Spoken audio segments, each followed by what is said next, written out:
Minus marking पे कुछ सुझाव देना चाहोगे अनिल इनको?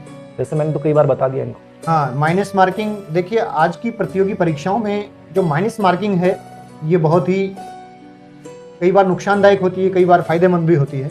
तो हम इस माइनस मार्किंग से कैसे बचें?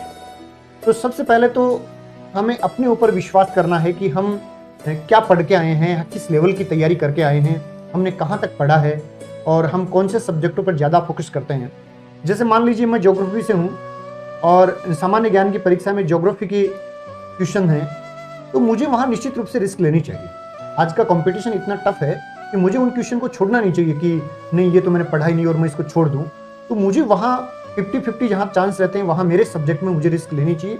और मैंने ये असिस्टेंट प्रोफेसर की तैयारी करते समय इस फॉर्मूले को 3-4 टेस्ट पेपर्स के रूप में मैंने प्रैक्टिकल करके देखा।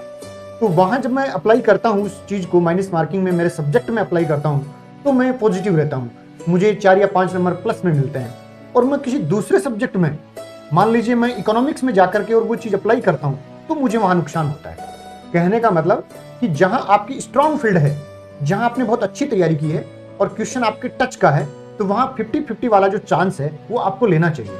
और जो आपके सब्जेक्ट का नहीं है, जो आपके फील्ड का नहीं है, जो किसी दूसरे सब्जेक्ट से आया है, ये ग्रेजुएशन में भी आपने नहीं पढ़ा है, तो वहाँ आपको 50-50 वाला चांस भी नहीं लेना चाहिए, वो आपके लिए नुकसानदायक हो सकता है। तो जहाँ हमारी स्ट्रॉन्ग तैयारी है, जिन बिंदुओं पर हमारी अच्छी पकड़ है, उनमें हमें वो माइनस मार्किंग जो 2 ऑप्शन वाले स्थिति एग्जामिनेशन हॉल में बनती है, वहाँ हमें वो लेने हैं। और दूसरे सब्जेक्ट के जो हैं, जो हमने उनको नहीं छुआ है, जहाँ हमारा कमजोर पक्ष है, वहाँ वो 50-50 वाला चांस नहीं लेना है। तो अपने सब्जेक्ट में ये चांस लेना फायदेमंद रहता है, हमें 1-2 नंबर आगे कर देता है। एक चीज ये भी हो सकती है नेगेटिव मार्किंग के लिए, मैंने पहले ही बोला है, नेगेटिव मार्किंग जैसे मान लीजिए आपने पेपर किया और पेपर में मान लीजिए 100 प्रश्न है और 100 में से आपको 50 आ रहे हैं, 40 आ रहे हैं, आपने कर दिए। अब अमूमन गलती कब होती है? जब आप दोबारा पेपर रीड करते हैं कि 50% करने के बाद आपको लगता है कि अब देखो दोबारा और कितने आ सकते हैं, और उनमें जो आप करते हैं उनमें कई बार होता है कि आपको लगता है कि सर मैंने उसके बाद 20% किए और 20 के 20 गलत हो गए।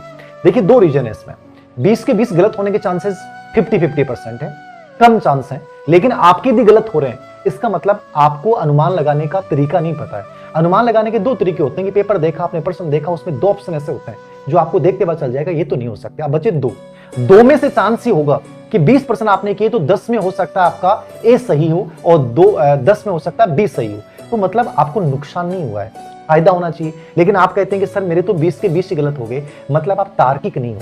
जब भी आप अनुमान लगाएं नेगेटिव मार्किंग से बचने के लिए आप ये याद रखो कि जैसे मैंने 2 ऑप्शन को